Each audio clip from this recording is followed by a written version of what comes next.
Estamos aquí con Ernesto de Kaiser, que tiene un montón de información que darnos y le vamos a preguntar por lo que se está cociendo en torno a Ayuso, Miguel Ángel Rodríguez, qué va a pasar con Mónica Oltra, Yolanda Díaz, por cierto. Alrededor de todo esto vamos a ver qué es lo que nos cuenta Ernesto. La situación del Juan Carlos I en la boda de Almeida con la plana mayor del Partido Popular, Aznar con esas declaraciones tan lamentables sobre los palestinos. Ernesto, ¿qué tal? Un saludo. Hola, Ernesto, cita de este fin de semana. Boda de Almeida, presencia del rey emérito Juan Carlos I. Claro, fraude fiscal. Es la boda de los defraudadores, porque el rey emérito, reconocido defraudador, Isabel Díaz Ayuso, que estará Isabel allí. Díaz Ayuso, A ver si se atreve, a ver si se atreve a llevar a Alberto González Amador, claro, pero es la que boda no de los, falta. es la boda de los defraudadores. Encima, luego, la cúpula del Partido Popular allí presente, algunos que, por cierto, conviven en la ceremonia con el rey emérito, pero que algunos Los de la ya. lista de Bárcenas. Claro, este es el tema. Entonces, ¿te parece una vergüenza estas coincidencias o no sé, es curioso, ¿es la boda de los defraudadores o cómo lo ves? Sí, es la boda de los defraudadores, empezando por su máxima autoridad, que es el rey emérito, que es un defraudador, lo ha confesado él mismo, pagando 5 millones y algo a la Hacienda Española. Y luego, pues, yo espero que Aznar pueda estar presente allí, que Alejandro Agag venga de Londres para estar presente allí. Granados no podrá estar presente, evidentemente le cierran el paso. El novio de Ayuso, No, el novio Ayuso yo creo que tiene un lugar destacado en la mesa que este es por su defraudador, protagonismo en el esto ya se fraude sabe. fiscal. 2 millones de ingresos y el tipo todavía intenta evitarse pagar 350.000 euros. Yo creo que realmente es una boda fantástica, es decir, supera en su realismo a la boda de Aznar en el Escorial, a la boda de la hija de Aznar en el Escorial, porque todo lo que pasó después de esa boda es impresionante, ¿no? Recordarás que estaba Correa en un lugar muy destacado, ¿no? Bárcenas, en fin, El toda Bigotes, la, todos estos bigotes, en fin, todos estos, Berlusconi, ¿no? Bueno, Lessa. no tendremos al bigote allí, a los bigotes allí, pero tendremos a personajes muy, muy relevantes como autoridades en el Senado, muchos de los que estuvieron en la lista. Supongo que, en fin, algunos como Ángela Cebes también podrían ser invitados, pero pienso que va a dar mucho juego, nos va a dar mucho juego, ¿eh? Y eso que no somos sola. La boda de Almeida con la plana mayor del Partido Popular, que no sé hasta qué punto recuerda parecido a lo que fue con la boda de la hija de Aznar, con la presencia del rey emérito Juan Carlos I, que curiosamente no viene a España para declarar ante un tribunal, sino para estar en un festejo junto a la cúpula del Partido Popular. Algunos de ellos también se han ido de rositas, de asuntos como la Caja B, etcétera. ¿Cómo describirías esta escena, estas imágenes, esta situación en España? No sé si es propio de una película de Berlanga o lo ves, no sé, ¿cómo lo describiría Ernesto Kaiser? Bueno, tiene algunos aspectos de una película de Berlanga, en el sentido de que este hombre, por obra de Felipe VI y por obra de Leticia, y no precisamente de Pedro Sánchez, está en un armario. Me dirás, vaya armario, Abu Dhabi a costa del rey, del emir, y que manda en Abu Dhabi, que es el anfitrión.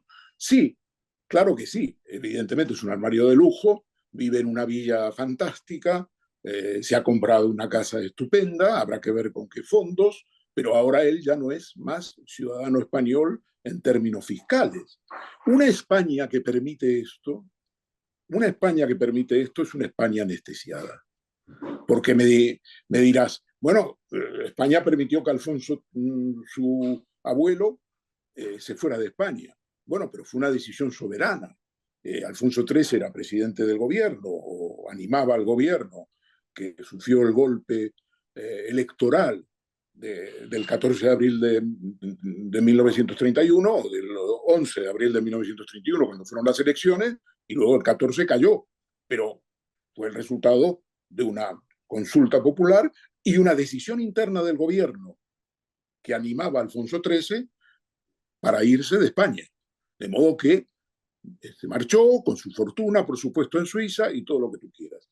Pero este es el caso de un rey en ejercicio de su cargo que tiene un fuero en el Tribunal Supremo lo mantiene, que se expuso una investigación fake, diría yo, porque había elementos fundamentales para procesarle, que se hizo una interpretación del artículo 53 del Código Penal a favor del reo, para decirlo de manera elegante.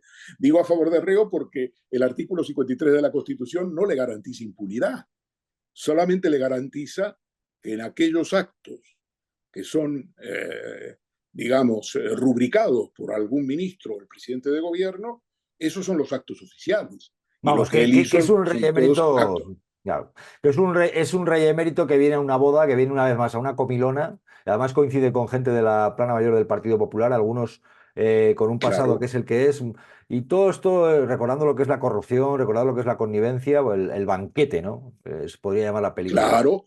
Y todo esto entra dentro del argumento y de la fábula que él ha creado. Él ha creado con la gente con la cual habla, yo sé con quienes hablan, con el que fue presidente de los empresarios, el señor Espinosa de los Monteros, por ejemplo, el padre del diputado dimitido del partido de Santiago Abascal. Él mantiene contactos importantes con gente, con figuras del establishment, y él vende, eso lo sé directamente, la idea de que el malo de la película es Sánchez. Él dice, es por Pedro Sánchez yo estoy. Y esta gente de la derecha lo repite.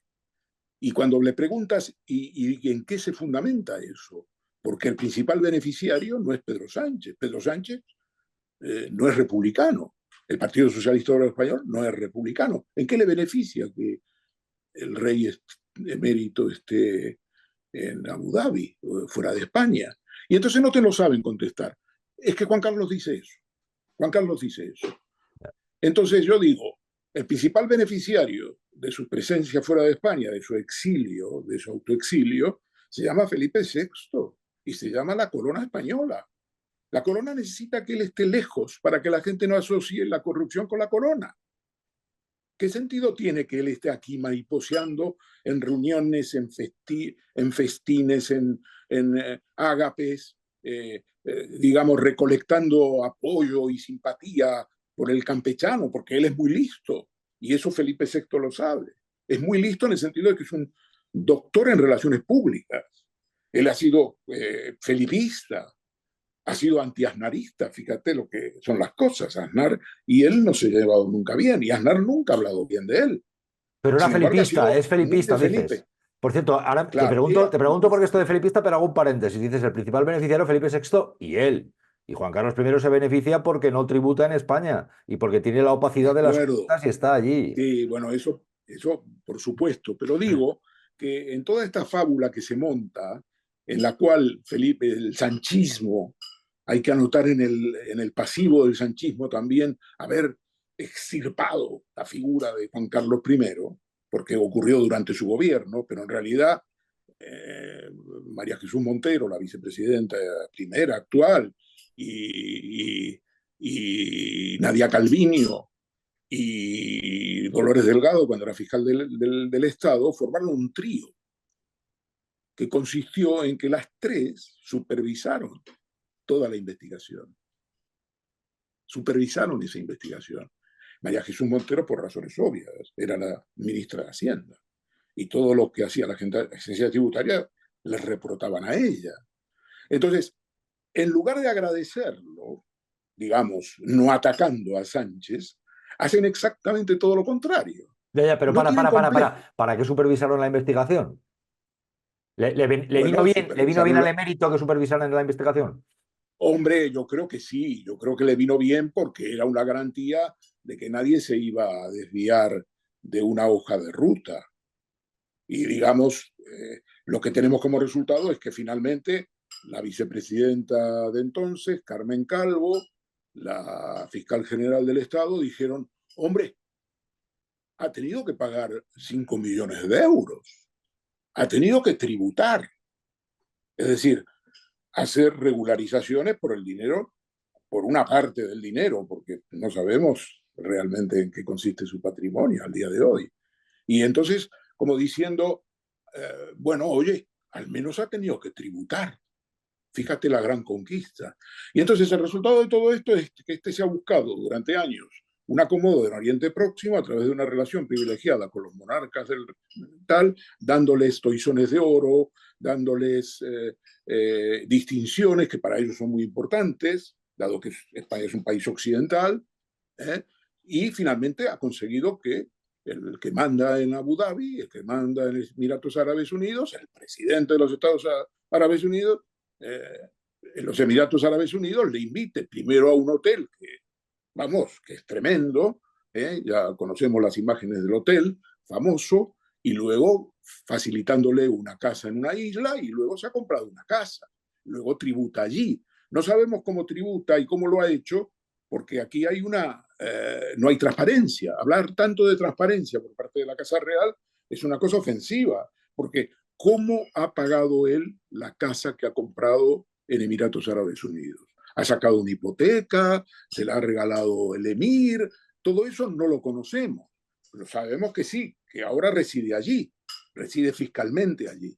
Entonces, resulta que un rey español tributa en Abu Dhabi, surrealista. Es Sí. decir, esto Berlanga seguro que no se le hubiera ocurrido. Ya han colocado a Froilán también, no te olvides, ¿eh? Fuga de talento, Froilán. Que eso sin duda. Y ahora lo tenemos en base al parentesco lejano con la novia de nuestro alcalde de Madrid, lo tenemos aquí presidiendo, porque ¿qué puede, no, a ver, ¿qué puede hacer el rey en una fiesta? Presidir, porque ¿quién es la máxima autoridad? El rey emérito presidiendo. ¿Quién le iba a contar al señor Almeida esta historia?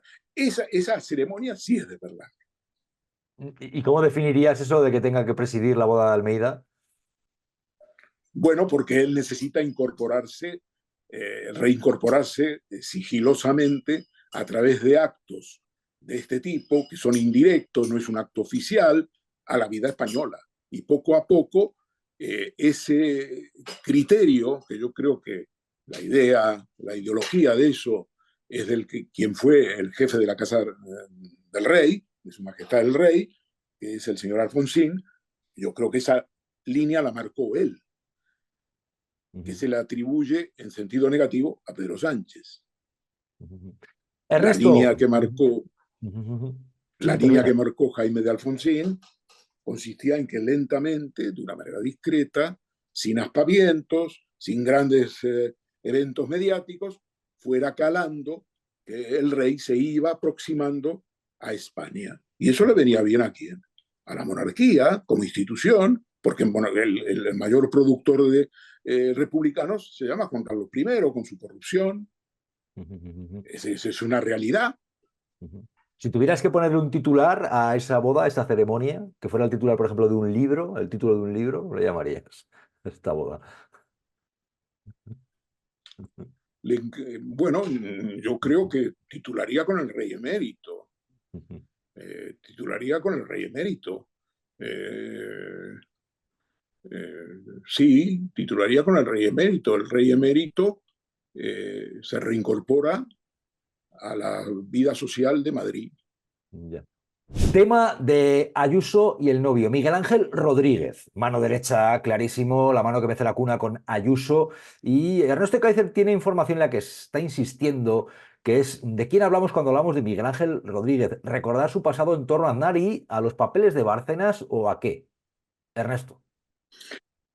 Sí, porque vamos a ver, Miguel Ángel Rodríguez es una persona muy lanzada, es una persona que no tiene pelos en la lengua, siempre se ha caracterizado por eso, tanto en Castilla y León con José María Aznar como con la Moncloa, cuando José María Aznar llegó a ser presidente de gobierno, aunque solo estuvo un periodo, Aznar le cesó, ¿no?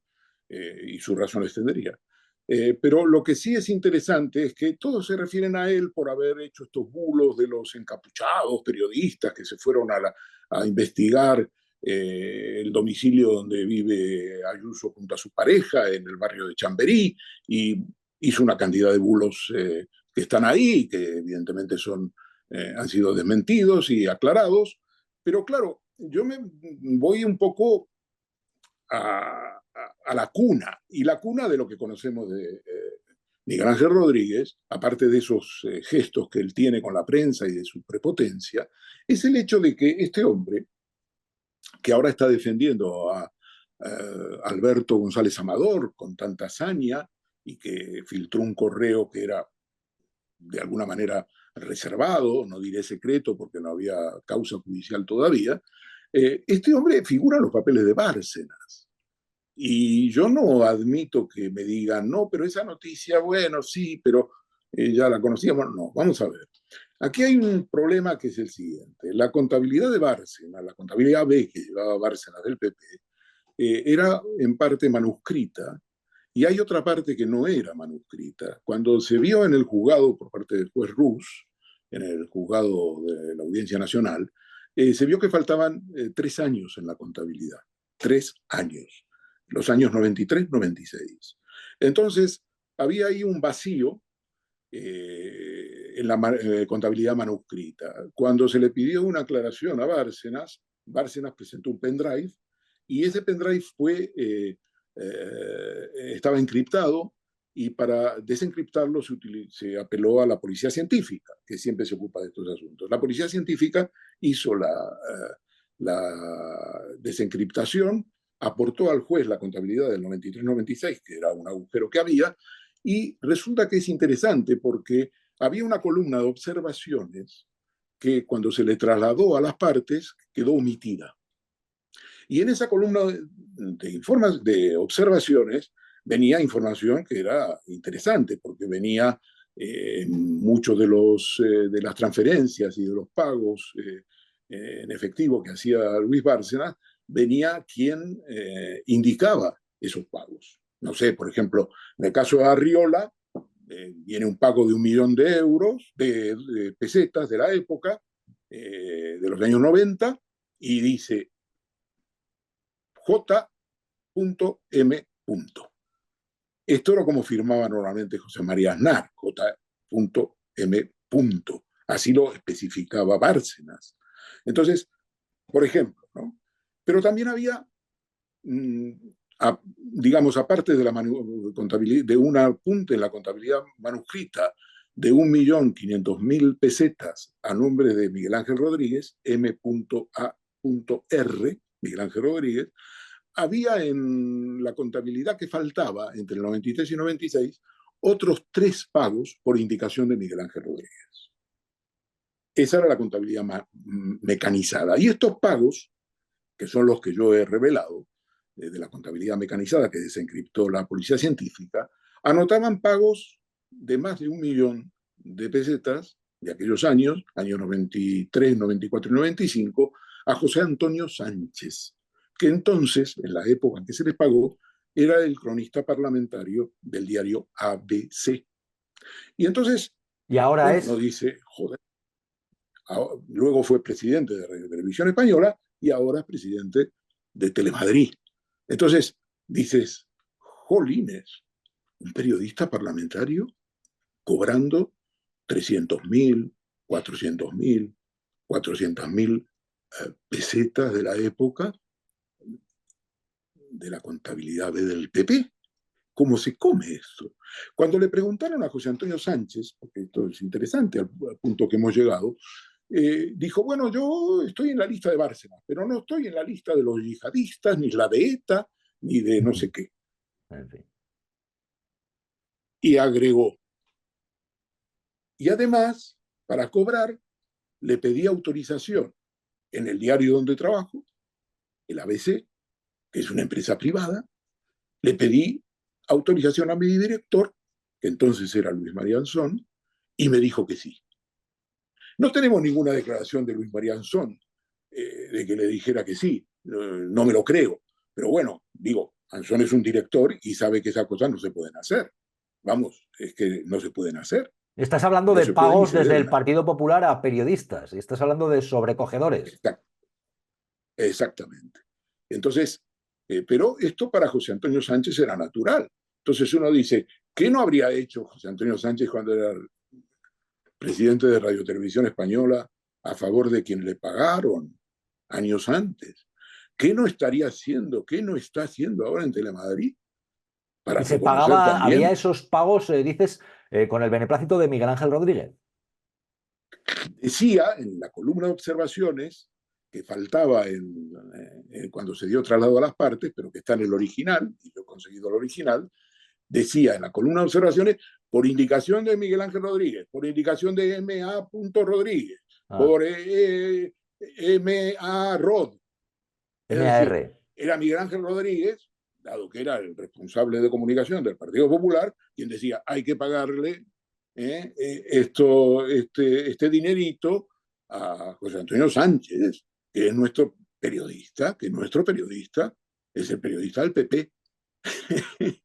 Y entonces esto es con total naturalidad. Y como cuando yo cuento esto no es una cosa antigua. Esto es una cosa que, como digo, es una noticia, porque esos años 93, 96, 93, 94, 95 y 96, esos años no estaban en la contabilidad manuscrita. Hubo que, digamos, bajarlas del pendrive que aportó Bárcenas y que lo hizo la Policía Científica. Y ahí vienen esos pagos. Son 3 pagos a José Antonio Sánchez, como digo, superiores en total a 1 millón de pesetas de la época, y ya en la contabilidad manuscrita aparece en el año 93, no, en el año 97, un pago de 1,5 millones de euros a Miguel Ángel Rodríguez, que ese es de Miguel Ángel Rodríguez. Cuando se le preguntó a Miguel Ángel Rodríguez por este pago, dijo, bueno, que él no se acordaba, pero que quizá debía ser por alguna liquidación, algo así. Pero claro, estás hablando de pago a periodistas por parte del Partido Popular. El Partido Popular de los tiempos de José María Y un Aznar con pago Miguel en Ángel negro, Rodríguez. Ujú. claro, y un pago en negro, todos son pagos en negro, pero también un pago en negro a Miguel Ángel Rodríguez, que era secretario de comunicación y ya entonces era secretario de Estado de Comunicación, porque esto es el año 97. Todo esto por la libertad de prensa, supongo, ¿no? Y por el liberalismo y el amor a la patria. Sí, Sí, sobre todo sí. la Todo esto es libertad, sobrecogedor, la libertad para Ernesto. intoxicar, la Ya. libertad para intoxicar. Es sobrecogedor esto que estás contando. Sí, es sobrecogedor, nunca más, nunca mejor dicho. Vaya, claro, la gente que esté viendo esto, estas prácticas, claro, explican muchas cosas, Ernesto. Bueno, yo no sé, la verdad es que esta historia era muy común. Ya sabes que el tema de la lista de Bárcenas, todos esos pagos, en la medida en que en muchos casos no eran delito fiscal, porque no llegaban a delito fiscal, todo eso se ha quedado sepultado y nunca se ha investigado. En el juicio de la Caja B se condenó, por supuesto, al PP y se condenó las prácticas que inflaron los costes en la sede en el cuartel general del PP, en la calle Génova de Madrid, y hubo una condena muy importante de la Caja B, pero este tipo de pagos y todo lo que tiene que ver con la contabilidad B propiamente dicha que llevaba Bárcenas, eso quedó prescrito y pasó a la historia. Es decir, un gran escándalo que te recuerdo que provocó la comparecencia de Rajoy un 1 de agosto en el Congreso de los Diputados. No sé si tú te acordarás, Me acuerdo perfectamente, pero estábamos fue, haciendo las mañanas de 4. Me acuerdo perfectamente que me tocó, pues convocaron de urgencia esa comparecencia y recuerdo estar yo sentado en un banco en Madrid con un teléfono móvil cerrando a los invitados para que vinieran a pasar la mañana ahí eh, contando la comparecencia, porque iba a ser un programa especial y había que... sí, ahí estaba Alfredo Pérez Rubalcaba, que representaba al Partido Socialista, fue una comparecencia muy dramática, donde Rajoy comentó que había cometido algún error, en fin, fue dramático, fue Sí, sí, sí. dramático. Pero es curioso en este Y contexto, Ernesto, porque, claro, Aznar, qué curioso, capaz de ver armas de destrucción masiva que no existían allende los mares, fuera de España, pero sin embargo no veía cerca, decía, en la caja B que tenía dentro de su partido y cómo la administraban. Y todavía hoy Aznar está saliendo a dar lecciones y a decir cosas que dan auténtico asco sobre los palestinos, sobre el España se hunde y todo esto, ¿no? Cosas de esta misma semana, cosas de Aznar. ¿Qué papel te parece que está jugando Aznar? Es decir, ¿Al servicio de quién está Aznar? ¿Quién paga todo esto? ¿Por qué Aznar está predicando esto? ¿Qué lobbies hay? ¿Qué intereses hay detrás de estas declaraciones de Aznar? Bueno, yo creo que Aznar, digamos, es un faro del PP, ¿no? Es un faro del PP en el sentido de que él traza la línea general, digamos. Luego también interviene en algunos momentos particulares. Pero básicamente la consolidación del eje, digamos, el eje Aznar-Ayuso, Miguel Ángel Rodríguez, o Aznar, Miguel Ángel Rodríguez, Ayuso, es el eje sobre el cual se vertebra la línea estratégica del PP. En ese sentido, otros personajes son más bien coyunturales, y que se tienen que adaptar a la línea general. Pero quienes representan el espíritu, quienes representan el catecismo del PP, son Aznar en primera persona, Ayuso y Miguel Ángel Rodríguez. ¿Y cómo Esa definirías sería mi lectura. esa línea? ¿Cómo la definirías? ¿Una línea de odio? ¿Una línea de polarización, de confrontación, de sembrar cizaña? ¿De qué? Bueno, es una línea que repite, en mi opinión, otro ciclo de la historia política de nuestro país, que es el ciclo de los años 95-96. Es el váyase señor González, es ese ambiente de amplificación de la corrupción. Existía corrupción, existía el GAL, evidentemente a Aznar el GAL no le interesaba nada, pero manipuló el GAL en su día, como manipuló ETA durante la época de Zapatero, él y Rajoy, eh, las negociaciones con ETA, ¿no? Entonces, es ese ciclo político del 95-96 es de alguna manera el ciclo político que se repite ahora, ¿no? Ya tuvo una expresión con Zapatero en la época de la conspiración, después que ganó Zapatero las elecciones en el 2004, y ahora se vuelve a repetir. Pero ese ciclo es un ciclo donde se aprovechan elementos que pueden haber de corrupción, como puede ser el caso Coldo, no cabe la menor duda. Eh, y omito referirme a otro caso que en este momento está impulsando un periódico digital y que el PP ha cogido, que es el caso de Begoña Gómez, porque no tengo una información propia sobre eso, pero es evidente que han aprovechado que el Pisuerga pasa por Valladolid, bueno, y Miguel Ángel Rodríguez es de Valladolid, eh, y han, de alguna manera, han creado, después del tema de insistir mucho en la amnistía, han creado toda esta nebulosa donde el gobierno se hunde bajo la corrupción, es decir, donde tenemos el caso Coldo, un caso que de momento tiene un recorrido que tiene, digamos, y que no hay ninguna prueba, indicio, según mis informaciones, contra el que fuera ministro de Transportes de la época, el señor Ábalos. Tampoco hay indicios contra la actual presidenta del Congreso. Más bien todo lo contrario, más bien afecta más al PP, que dejó vencer eh, las reclamaciones que podía haber hecho en relación a las mascarillas. Y entonces, en todo ese clima es el que se pretende reinstalar y vamos a ver si efectivamente tiene su recorrido o no tiene su recorrido. Yo creo Digamos que es que un clima que pretenden de la, aparente, hay un montón de corrupción, España es caótica y nosotros seríamos la salvación. Va por ahí el tema, es decir, los ejes que tú dices que marcan Aznar, Miguel Ángel así Rodríguez, es, con Ayuso como principal ariete para decir lo que ellos así quieren que es, diga. así es, así es. Yo creo que van por ahí y tal. Y aquí lo que yo advierto, y esto es muy importante, es que tenemos un gobierno que comete errores serios. Ya no me refiero a Coldo. Coldo evidentemente es un error, no cabe la menor duda. Que Ábalos tenía que dimitir, a mí no me cabía ninguna duda, porque Ábalos no fue elegido por llamarse José Luis Ábalos. Fue elegido porque iba en una lista del Partido Socialista Obrero Español. Si el Partido Socialista Obrero Español te pide que dimitas porque considera que eso es mejor para la propia defensa de tus posiciones, aunque tú no hayas recibido un euro, tienes que dimitir. Bueno, él ha preferido no dimitir porque creía que así se defiende mejor, está forado y se ha pasado al grupo mixto. Bien, eso es una decisión que ha tomado él.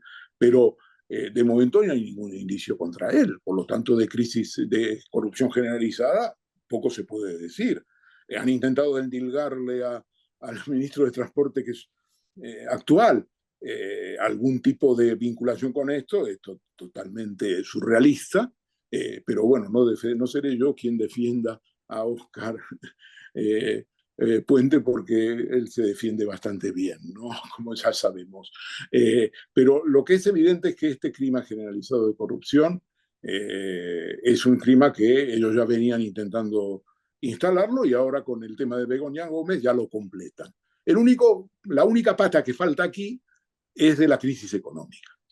Antes de ir a lo de la Y economía, entonces, antes de respecto, ir a la economía, tiene su tela en este país que Aznar, que estuvo precisamente rodeado de un número récord de ministros que acabaron con escándalos de corrupción, sea ahora quien está meciendo la cuna con Miguel Ángel Rodríguez de instalar ese supuesto ambiente de corruptelas en torno al gobierno, ¿no? Es decir, Aznar que se ha ido de rositas, que se fue de rositas de todos los chanchullos estos de la caja B, que se va de rositas con las mentiras que nos meten en la guerra, con las posteriores a los atentados, etcétera, etcétera, y ahora es el que dices que está sembrando la cizaña, meciendo la cuna con Miguel Ángel Rodríguez, instalando este clima que parezca que España es irrespirable, aquello que dicen que dijo Montoro, que caiga España que ya la levantaremos. claro, y eso hace referencia a lo que te acababa de decir, y es que le falta la pata económica. ¿Cómo la meten la pata económica aquí en todo este puzzle? Entonces dicen que el gobierno miente, que las estadísticas no son ciertas. Y claro, es evidente que cuando tú dices que el Producto Interior Bruto creció el 2,5%, eso no quiere decir que todos los ciudadanos nos beneficiamos en la misma proporción en nuestros ingresos y tal, y en toda nuestra actividad económica. Evidentemente que no. Yo lo he dicho muchas veces, el PIB es un indicador importante de la actividad económica, pero eso no quiere decir que todos estamos estupendamente bien, ni mucho menos, ni mucho menos. Pero lo que sí sabemos es que las empresas ganan dinero por un tubo, ganan dinero por un tubo. Se puede aplicar lo que dice Pedro Sánchez. Las empresas van como una moto. Los trabajadores han sufrido un golpe muy fuerte con la inflación. En cambio, el desarrollo de una economía de consumo que estaba reprimida bajo la pandemia, en este momento está marcando el ritmo de la actividad económica. Y entonces yo no digo que es un 2,5% es una barbaridad. Claro que no. Pero si estuviera Aznar y si estuviera Rajoy, esto sería el símbolo de que España va bien, ¿o no? O el milagro económico de España, Rodrigo Rato. o el milagro económico de Rodrigo Rato. Entonces, si aplicamos las mismas reglas que aplicábamos cuando la economía crecía bajo el PP a cuando la economía crece bajo el Partido Socialista y Sumar, hombre, las reglas son las mismas, no puedes variar las reglas. Insisto, yo no digo que la economía es bollante para los trabajadores, para la clase media baja, ni mucho menos. Hay muchos problemas, la inflación sigue siendo muy alta y sobre todo es una inflación especulativa, porque los alimentos han subido y no paran, digamos, están en un nivel muy alto y no hay justificación. Da la impresión de que realmente hay problemas muy serios en la cascada, donde queda aumentos, se van acumulando y finalmente te dan muchos productos, como puede ser el caso del aceite, que no tiene ninguna justificación, ninguna. Uh -huh. Entonces, pero apliquemos las reglas que aplicamos cuando están todos los gobiernos anteriores, la UCD, el PP, el PSOE. La economía crece un 2,5. Y ellos entonces empiezan a decir, no, pero las cifras de los parados, y vienen a decir, esto es un sanchismo, miente sobre la economía. Pero ¿cómo puede mentir la economía si la economía española está integrada en la economía europea? Si tú tienes que ir al ECOFIN, tienes que ir al Consejo de Ministros de la Unión Europea, te tienen que aprobar los planes, o puede ser. Entonces es una caricatura, pero es la misma caricatura que llevó al PP a decir que la crisis económica española del año 2008 era culpa de Zapatero. Uno puede decir, mira, yo no estoy de acuerdo con la política económica de Zapatero frente a la crisis, pero decir que la crisis la creó Zapatero es una crisis mundial, si cayeron los principales bancos de los Estados Unidos y de Europa y de España. Están en ese relato. Por cierto, hay un gobierno que es posible por el apoyo de Sumar, el apoyo de Podemos, el apoyo del PNV, de los nacionalistas catalanes, de Esquerra Republicana de Cataluña, del BNG, etcétera, ¿no? ¿Ves que el gobierno puede mantenerse? ¿O qué crees que puede ocurrir? Bueno, la situación económica a mí me parece estable, no veo ningún cataclismo, bueno, salvo que la situación de guerra en Oriente Próximo llegue al petróleo. Eso es una cosa que te lo apunto porque de momento no estamos ahí.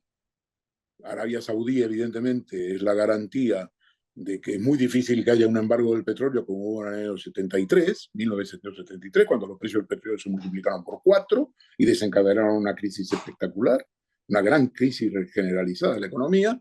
No estamos en ese punto, pero la situación en el Oriente Próximo es dramática, dramática. Pero no porque se cargaran a 7 cooperantes de la ONG de José Andrés, porque antes se habían cargado a casi 200 cooperantes.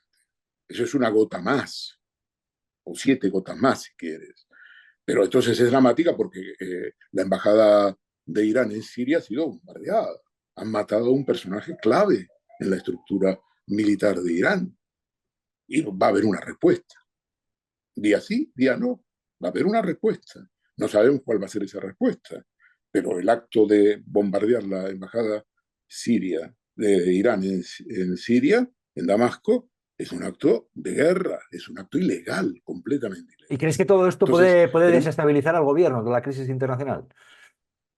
yo no solo al gobierno, quiero decir, y no lo digo por referencia al gobierno, pero digo que hasta ahora el tema del petróleo ha permanecido al margen de esta crisis. Pero estamos en una zona que es la zona principal de abastecimiento de petróleo del mundo. ¿Mm? Y por tanto, y de navegación. Y por tanto, ese es un tema que tenemos que tener en cuenta. Luego, el tema del descontrol de la situación en Gaza me parece evidente. Yo he leído un informe del diario Haaretz, que es un diario muy, de referencia muy importante de oposición a Netanyahu, y lo que ellos dicen sobre el atentado sobre los misiles que se dispararon sobre la ONG de José Andrés, es que el problema no es, digamos, el problema no ha sido que ha habido descoordinación o que ha faltado coordinación. El problema ha sido que hay jefes militares locales que hacen lo que quieren, Uh -huh, que uh -huh, hacen lo que quieren. uh -huh. Es decir, Uh -huh. que hay un cierto descontrol a la hora de tomar decisiones. No es que hay un comando unificado que dice disparad Ya, ahora, ya, ya, ya. sino que Uh -huh. puede haber esa orden, pero luego hay un jefe directamente en el terreno que dice, no, haced esto. No, que están Eso lo dice desatados, que están Haaretz. desatados. Me interesa quién lanza las opiniones, me interesa, Ernesto, ¿serías capaz de 2 minutos contarme, Aznar, detrás de la ideología y los mensajes de Aznar, quién hay? Porque está en la FAES, la relación que tiene la FAES con otros grupos de opinión ultraliberales, con Estados Unidos, con este tipo de ideas proisraelíes, quien pone la pasta en esta gente que crea opinión y que lanza este tipo de mensajes, estos institutos que proclaman determinadas ideas muy relacionadas con la extrema derecha. ¿Quién pone el dinero ahí y la ideología esta que se propaga? Bueno, tenemos en cuenta un dato que también es revelador, y es que Aznar forma parte del consejo editorial de News International, que es el editor del Wall Street Journal. El diario Wall Street Journal no es un periódico financiero solamente, es un periódico que crea opinión en Estados Unidos muy relevante y que refleja el punto de vista de las grandes corporaciones de Estados Unidos. Apoyó incondicionalmente la guerra de Irak en la época de Bush, y Aznar entró en el consejo de News International del grupo Rupert Murdoch, nada menos que empezó a cobrar en el año 2004, cuando dejó la presidencia del gobierno, cuando se fue de la Concloa. Aznar se fue en junio, en abril de la Moncloa, y en septiembre estaba cobrando en aquella época 200.000 euros en un contrato donde todavía no era consejero en News International. Que es Te también recuerdo editor además de que Fox News, también editor de Fox News, un medio que ha expandido bulos cercanos a la extrema derecha y fundamental para que Trump llegue al poder. Lo digo para que la gente, yo quiero que la gente tenga información de quién mueve la pasta y quién mueve los medios y quién mueve la idea, las ideas que se claro. propagan. Y entonces, En aquel momento, en septiembre del 2004, Aznar cobraba 200.000 euros eh, como colaborador de News International. Hubo un follón en España muy serio porque en aquel momento Aznar todavía era miembro del Consejo de Estado. Todo expresidente pasa a ser miembro del Consejo de Estado a menos que dimitas. Aznar no había dimitido. Y Paco Rubio Llorente, que era el presidente del Consejo de Estado, se cabreó. Yo hablé con él en aquel momento, era compañero nuestro en, en Prisa y en el comité editorial. Vamos, que Aznar Había estaba sido. poniendo el cazo ya incluso antes de dejar las instituciones. Ya ponía el cazo. Inmediatamente, a raíz del escándalo, porque provocamos un escándalo, yo escribí un artículo en El País con la información, Aznar sostuvo que no tenía que informar al Consejo de Estado. Paco Rubio Llorente, que era presidente del Consejo de Estado, dijo que sí, y Aznar dimitió. Y cuando dimitió, el mismo día que dimitió, fue nombrado consejero en News International. Es decir, que pasó de facturar a ser consejero. Y facturaba a nombre de Famastella, que es la sociedad conjunta familiar que tiene con Ana Botella. Entonces, lo que quiero decirte con esto es que él forma parte de un entorno donde es más creador de opinión pública que político. Esto es un dato muy importante. Y Ahora, creador de esto. por supuesto, pero quiero decirte que normalmente dices, no, bueno, es el punto de vista conservador de Fáez. No, no, no. Es como si fuera un periódico, es como si fuera un grupo de opinión. Lo que él dice está, digamos, influido por lo que él quiere difundir. Es ideología pura, propaganda pura. No es que sea un analista objetivo. Y además, por supuesto, la pasta. Claro, cuando uno habla de Aznar, uno se refiere, en fin, a un dirigente político, un expresidente de gobierno, eh, al presidente de la Fundación FAES, pero no hay que olvidar que Aznar realmente se mueve en un entorno donde él hace importante caja de su experiencia como presidente de gobierno. Es decir, su aparición en las Azores en el año 2003 para dar el ultimátum junto a George Bush, al presidente de Estados Unidos, y a Tony Blair, aparte del tema político, del que él quería, como dijo, terminar con 200 años de la historia de España y colocar a España en el mapa internacional, porque creía que España estaba, en fin, en la oscuridad todavía. Aparte de todo eso, eso le relanzó como un importante personaje que daba conferencias, que asesoraba a gobiernos latinoamericanos, y eso implicaba hacer caja. Él ha hecho una fortuna después de ser presidente de gobierno, aprovechando el prestigio que supone, entre comillas, ser presidente durante 8 años de un gobierno como el de España, y al mismo tiempo seguir dando la imagen dentro del Partido Popular que él manda. Cuando la gente dice, ¿y por qué hace esos discursos? Hombre, el problema es que en la medida en que él aparece como el estratega general, él genera interés. Un gobernante conservador en América Latina, ¿a quién tiene como referencia? Aznar. Un Claro, es que gobernante aquí Ernesto es conservador. interesante porque dices, hablaba de colocar a España, sobre todo se ha colocado él. Se ha colocado él y además no solo siendo por ser expresidente y por cómo le lamió las botas al conservadurismo estadounidense. Eso es muy importante. Exactamente, exactamente. Hemos tenido a Zapatero que sacó a España del lado oscuro de la historia cuando ordenó retirar, pronto va a ser 20 años, el día 18 de abril, las tropas españolas de Irak. Pero claro, él es miembro del consejo del grupo conservador, de medios conservadores más importantes del mundo, Fox News, el Wall Street Journal, que es un periódico muy influyente, y no solamente en el terreno económico. Es un periódico que apoyó a Bush a la guerra de Irak, que la justificó. Y claro, él ha conseguido colocarse y orientar su vida al servicio también de una profesión que le da mucha rentabilidad económica. Esto no debemos olvidarlo. No digo que no, otros presidentes no lo hagan, pero digamos, en él es una industria.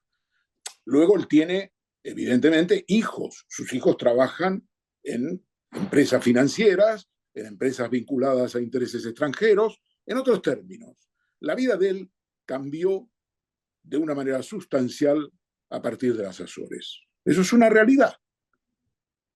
Entonces, Tremendo. perdona. Sí, sí, sí, no, que decía que tremendo. Tremendo cómo se lo ha Claro, es montado, vaya, tremendo cómo se lo ha y montado. claro, y entonces ahora querría agregar una cosa que yo escribí, pero que la Sí. gente me parece que incluso periodistas no terminan de entender.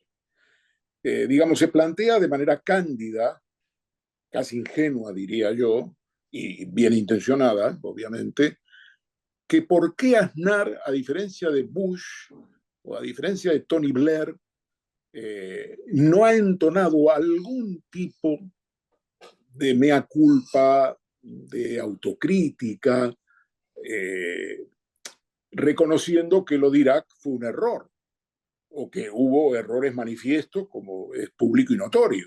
Aquello que decía Powell era mentira en la ONU cuando se llevó una pastilla diciendo que Irak ya estaba a punto de tener la bomba atómica y que enriquecía uranio.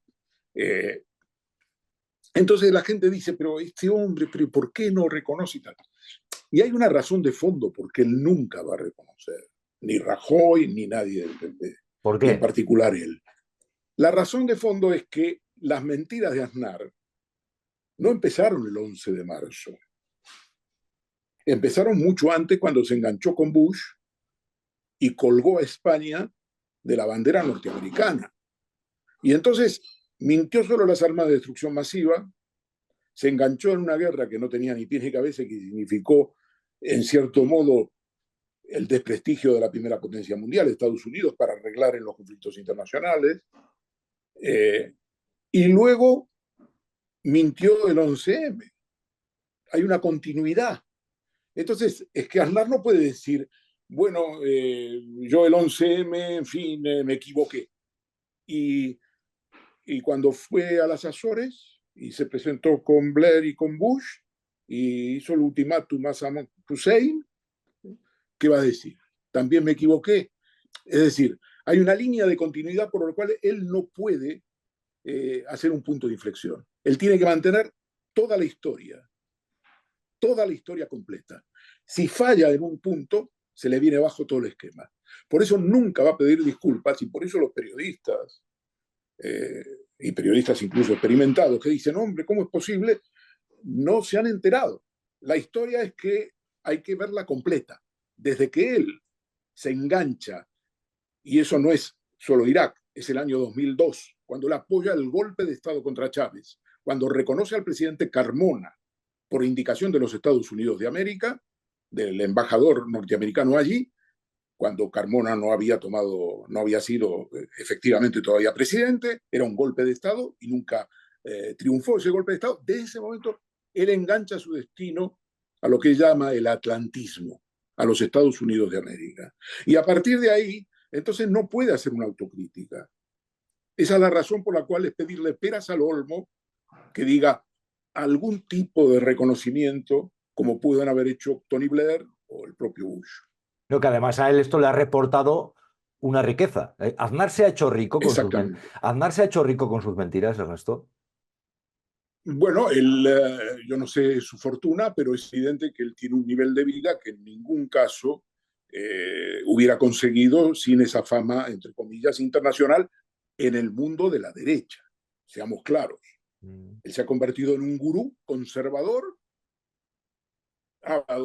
se ha hecho autoinvitar y pagó por ello para hacer un discurso ante las dos cámaras de los Estados Unidos. ¿Recuerdas esa historia? Él viajó a Estados Unidos invitado para hacer un discurso, eso lo pagó el gobierno de España, y él se ha hecho una fama de estadista que le ha reportado un nivel de vida y un nivel de aprecio, siempre en los sectores conservadores, pero es lo que le importa a él. A él no Eso le lo pagamos importa todos, eso quedar lo bien pagamos con él. todos. Eso lo pagamos Exacto. todos. Él, digamos que se financió a costa de todos una carrera determinada para luego colocarse, pues que ya digo yo, sí, sí, Exactamente. como perrito faldero de los lobbies más conservadores que están en Estados Unidos, Ernesto. Así es. Ernesto, ¿Qué información tienes? Que siempre tienes muy buena información de lo que ha pasado con Mónica Oltra y qué va a ocurrir con Mónica Oltra. Antes de nada, te pido el titular. ¿Quién ha habido detrás de la campaña para machacar a Mónica Oltra? Y después, te guardo para después, guárdatelo, qué va a pasar, porque sé que tienes información de lo que puede ocurrir con Mónica Oltra. Pero antes de nada, ¿quién agitó la campaña para machacar a una dirigente destacada de la izquierda, una mujer relevante como Mónica Oltra, antes de que ahora sepamos que se archiva la causa después de cómo la han machacado? Bueno, yo creo que hay mucho. Mira, el auto del juez Vicente Río, que es el juez que primero archivó la causa contra ella, hace ya 3 años, y que luego le obligaron por parte del Tribunal Superior de Justicia de Valencia, de la Comunidad Valenciana, a hacer la investigación. El juez ha hecho un auto de 96 páginas. No es muy frecuente que un juez haga un auto de 96 páginas. Tengamos en cuenta que no hay un juicio aquí. Eso solo es el resultado de unas diligencias al cabo de 3 años. Que sea una sentencia de 96 páginas, sí, pero un auto, muy difícil. ¿Por qué hace un auto de 96 páginas? Bueno, porque él tiene que pasar revista a lo que él ha hecho cuando en su día archivó la causa, porque él dijo que no había bases para investigar. Tiene que pasar revista a lo que decía la fiscal, que era una fiscal entre comillas progresista. No encuentro ninguna sentencia progresista que ella haya hecho. Sé que ella está afiliada a la Unión Progresista de Fiscales, se llama Teresa Gisbert, y pasa por progresista, o por lo menos se dice que es progresista. Recientemente Álvaro García, el fiscal general del Estado, cuyas decisiones son muy desacertadas, por lo general la ha nombrado fiscal de sala de menores en el Tribunal Supremo, es decir, la cúpula de la cúpula. Esto ocurrió en el mes de marzo, hace pocas semanas. Ella era la fiscal del Tribunal Superior de Justicia de Cataluña y ella podía haber hecho un informe dirigido al juez. No necesariamente tenía que ser ella, podía ser la persona de turno, la fiscal de turno a la que le correspondía. Pero ella decidió que era un asunto tan importante el de Mónica Oltra que lo quiso hacer ella. Entonces, anótate, fiscal progresista, entre comillas, por pertenecer a la Unión Progresista de Fiscales, amiga del fiscal general actual, amiga de Dolores Delgado, antes del fiscal general actual, y ella hace un informe que coloca a los pies de los caballos a Mónica Oltra. Y ese es el informe que desencadena todo. Este informe de una juez presuntamente progresista. Eso es el 9 de junio del 2022. A partir de ese momento, en el que ella hace ese informe, ella dice que hay una pluralidad de indicios. Y dice que no puede ser que no haya una orden de Mónica Oltra para encubrir el caso. Y que, por supuesto, esa orden no necesariamente tiene que ser por escrito. Fíjate la construcción. Todo conjetura que ahora el juez ha destruido. Puede haber, porque también La oímos en su pluralidad. momento, Ernesto, también oímos en su momento a quien había sido portavoz del Poder Judicial, Gabriela Bravo, que acaba siendo consejera la pone el PSOE. Eh, ha podido haber también dentro del PSOE, del círculo del PSOE, gente a la que le conviniera debilitar a Compromís y a Mónica Oltra porque la vieran como una posible dirigente que pudiera ser presidenta de la Comunidad Valenciana e interesaba erosionarla. Bueno, ahora yo pensaba abordar ese tema, pero déjame seguir con el juez porque es importante para que la Ujú. gente comprenda. Yo llamaría al auto del juez con el siguiente título. Todo lo que usted, todo lo que usted quiso que le contaran sobre el lawfare, la guerra sucia judicial, y nadie se lo contó. Pues eso es el auto del juez. Solo que hay un punto que ahora veremos, que es el punto en el cual nos queda el último eslabón, ¿Mm? El eslabón del crimen. Entonces el juez pasa revista a todo eso y sobre todo dice una cosa muy importante.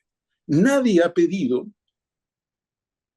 que declare la víctima del abuso sexual que supuestamente encubrió Mónica Oltra, o se dice que encubrió Mónica Oltra. Nadie.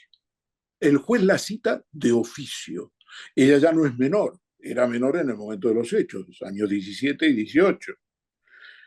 Y el juez se llevó una impresión lamentable, pero lamentable no peyorativamente, sino que dice, no es capaz de articular ni recordar en qué consiste la denuncia, ni recordar los hechos, ni nada.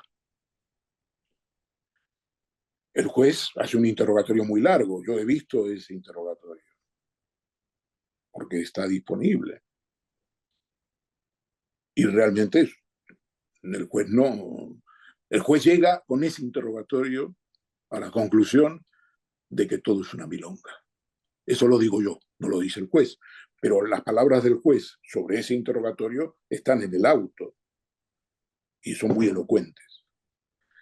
Entonces, tenemos que concluir que la fiscal Gisbert, por muy progresista que se te dé, por muy progresista que diga el título cuando te afilias a la Unión Progresista de Fiscales, por razones que ignoramos, fue una pieza clave en la destitución y en la operación de lawfare. No digo que ella haga lawfare, pero fue una pieza clave. ¿Quiénes son las fuerzas que impulsaron eso? Pues evidentemente una asociación popular animada por Vox, por abogados vinculados a Vox, una activista que había estado en Vox y que rompió con Vox, cuyo nombre es Cristina Seguí, y que trabajó directamente en esta causa y le ofreció a la menor en su día venir a Madrid costeando con dinero los gastos que ella tuviera. Eso lo dijo la menor, cuando era menor incluso. Y ahora vamos al eslabón del crimen final. Esto no lo hicieron simplemente para desacreditar a Mónica Oltra. Lo hicieron probablemente como un primer paso para destruir el pacto del Botánic y tuvieron algunas repercusiones y fuego amigo, como tú referías, cuando te referías a Gabriela Bravo o al propio Chimo Puig, porque Chimo Puig y Gabriela Bravo trazaron enseguida la línea que debía seguir Mónica Oltra, que es dimitir. Hay otro elemento que es interesante, y es que Gabriela Bravo es fiscal. Y no hay muchos fiscales afiliados a la Unión Progresista de Fiscales en Valencia. No sé si se cuentan con el dedo de una sola mano. ¿Qué relación tuvo Gabriela Bravo con Teresa Gisbert? No puedo decirlo, no lo sé, pero no me extrañaría que se conociesen. ¿Qué hizo Gabriela Bravo, que es la pareja de Chimo Puig?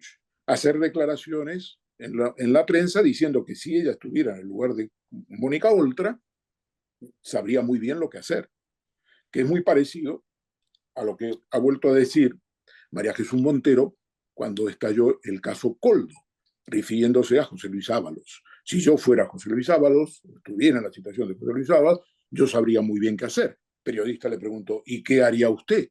Y entonces dice, pues usted me conoce muy bien para saber lo que yo haría. Entonces el periodista dijo, dimitir, y ella soltó una carcajada.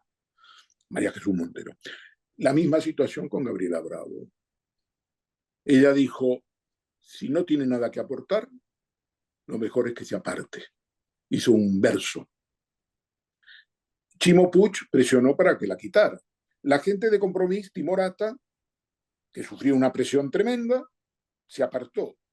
Podemos y el germen de Sumar, tres cuartos de lo mismo. Nadie apoyó a Mónica Oltra. Nadie. Es en ese sentido muy desmoralizador, porque aunque tengas el apoyo de gente que no puede variar la situación, es importante, pero la amortizaron. La amortizaron. Entonces, desde ese punto de vista, para completar lo que yo llamaría el anillo del crimen, son qué intereses con dinero impulsaron esa acción para llegar hasta el final. Y yo creo que ahí tienes que ver los intereses que lesionó la actividad de Mónica Oltra en la Generalitat y que evidentemente tienen que ver con ciertos sectores de sector sanitario privados, con contactos con altos cargos judiciales, algunos de ellos en Madrid, algunos de ellos en Madrid, y que de alguna manera acogieron a la menor, incluso le dieron trabajo, incluso la emplearon durante todo el proceso de construcción de la guerra sucia judicial. Por lo tanto, cuando yo digo todo lo que usted quiso saber sobre el lawfare y sobre la guerra sucia judicial de instrumentalización de jueces y fiscales y que no le contaron, la podemos contar casi entera, pero nos falta el último anillo del crimen y es los intereses materiales, los grupos sanitarios que actuaron porque la acción de la Generalitat y particularmente impulsado por Mónica Oltra afectó sus intereses. Privatización sanitaria, externalización, etcétera. Qué grupos de la sanidad privada podrían ser? Son muy beligerantes, Jesús, y no quisiera incurrir en una metedura de, no una metedura de pata, pero en un motivo Sí. de querellas y denuncias porque son la leche. Pero vamos, basta Y seguir el ya rastro. han ido con querellas contra Mónica Oltra. Basta seguir Están el rastro de lo pendientes. que pasó con lo que había de privatizado en la sanidad valenciana, por ejemplo. Así es, ahí está. Claro. Porque ahí estamos hablando, por ejemplo, Rivera Salud era un modelo de privatización sanitaria en la Comunidad Valenciana. Fue muy importante, muy, muy importante. Ujú. Y Y Mónica ahí Oltra. hay, Ujú. digamos, es una familia muy relevante, de mucho poder. Están los abogados de Camps ahí metidos también, han colaborado en toda la operación. Es una operación de alto vuelo, es decir, no es una operación cutre de lawfare. Ojo, los que ponen la cara pueden ser Cristina Seguí y todos, pero los que están detrás, impulsando, acogiendo a esta menor, son grupos muy poderosos que han logrado tumbar a Mónica Oltra y tumbar al gobierno del Butani y recuperar la Comunidad Valenciana y hacer todo lo que están haciendo ahora. Es un plan muy ambicioso. ¿Qué papel ha jugado Cristina Seguí en este caso? Bueno, ella ha estado en la acusación popular, ha diseñado toda la estrategia, ella estaba vinculada a Vox, luego se separó de Vox, tuvo diferencias con Abascal, pero siguió muy en contacto con la menor y como te dije, ofreció dinero, eso está probado, para que ella viniera a Madrid, si tenía que venir a Madrid. ¿Y a Madrid para qué? Bueno, para alejarse de Valencia. Querían, de alguna manera, pues que la menor estuviera, digamos, aislada, más aislada, ¿no? Ujú. ¿Qué va a hacer Mónica Oltra? ¿Qué información tienes?